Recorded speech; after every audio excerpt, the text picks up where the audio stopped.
Okay, Ժորժան, առաջինը սկսենք ձավարից։ Նախ ես օգտագործում 2 բաժակ ծեծած ձավար, որպեսզի արագ եփվի։ Եթե չեք ուզում ծեծած ձավարը, կարող եք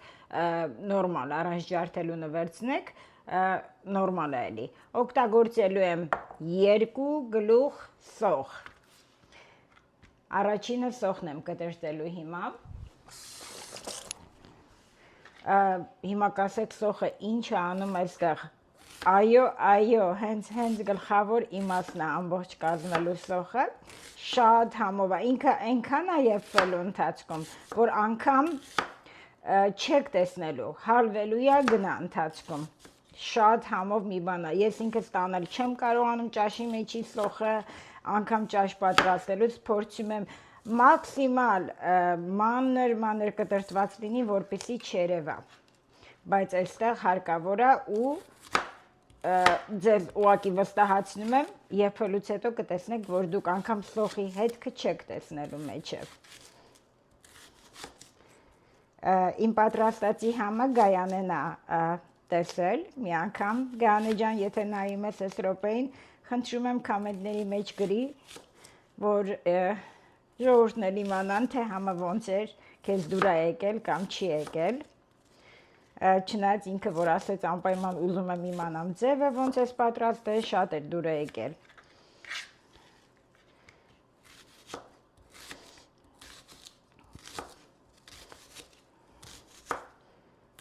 Okay, պատկերացրեցիք, չէ՞, խորովածի սոխը ոնց է կտրատում, այդ ձևով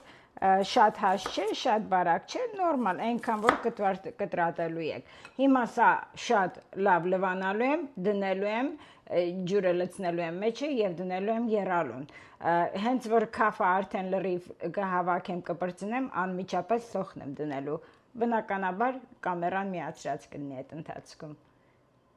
Okay, Ժորժան, եթե նկատում եք արդեն, այստեղ դրել եմ արդեն ջրին, դեռ չի եռում, հենց սկսեց եռալը, ինքը քաֆա, չնայած ինչքան էլ որ լվացել եմ ձավարը, էլի դուրս է գալու, դրանից հետո անմիջապես ավելացնելու ենք սոխը եւ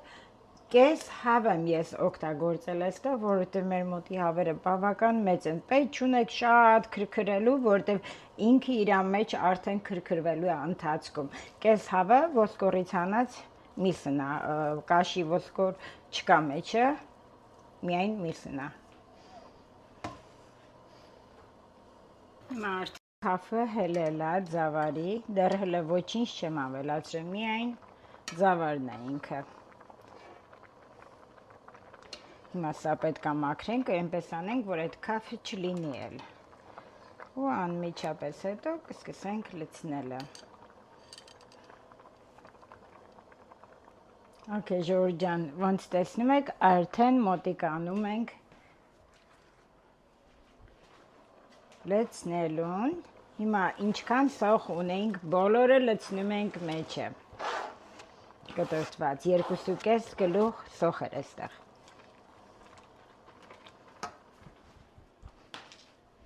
Ավելացնում ենք հավը մեր մաքրած, արդեն ոսկորից հանած, խաշված հավն է, այստեղ կես հավա, մեր մոտի հավերը բավական մեծ են, ես կեսն եմ օգտագործում ընդամենը, և հավի ջուրը, որը որ խաշել էի, արդեն այստեղ ունեմ, պահել եմ այդ ջուրը, քամել եմ իրան,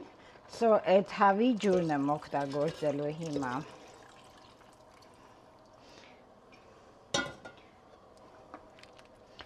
Ես ջրի մեջը արդեն էփելու ընթացքում աղ դրել էի և սև բիբար էի դրել, երբ որ հավը առանձին խաշում էի։ Հիմա ընթացքում կնայեմ, եթե կարիք լինի ավելացնելու աղը, էլի կավելացնեմ, բայց չեմ կարծում, որ բավական քանակով մեջը պետք է ավելացնեմ հիմա ընթացքում կարմիր բիբար, հալեպի բիբար, թե փաթիլները և պետք է ավելացնեմ քաղցր բիբար, մի խոսքով ընթացքում կավելացնելուց կտեսնեք։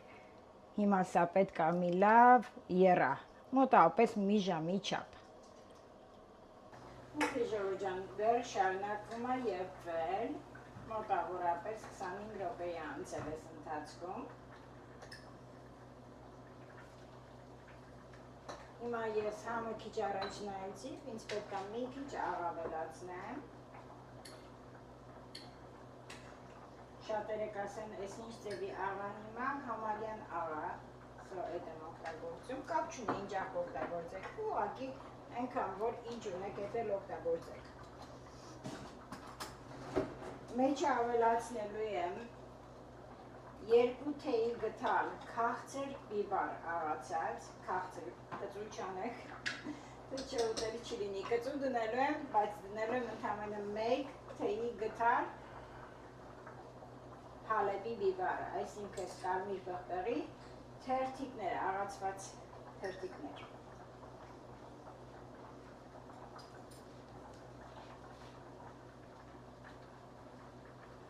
Կոֆեն։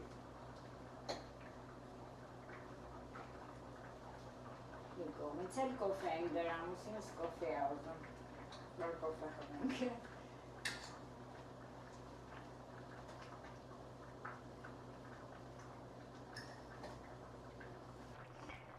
Okay, սիրելիներս, եթե նկատում եք արդեն ինձ մոտ,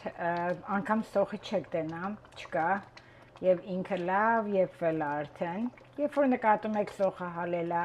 և կարող եք փորձել ձավարի համը, եթե տեսնում եք արդեն հալված է, ձավարն էլ լավ եփված է,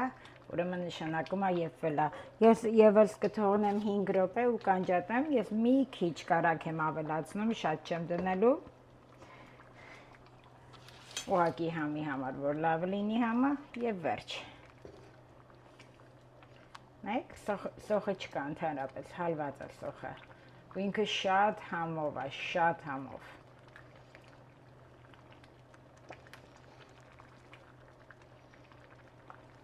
Ընթացքում անպայման գնայեք, եթե կարիք կլինի ջուրը ավելացնելու, կավելացնեք, որովհետև ինքը ջուրը քաշվում է, եթե չավելացնեք ու չխառնեք ընթացքում, տակը կկպնի, կվառվի։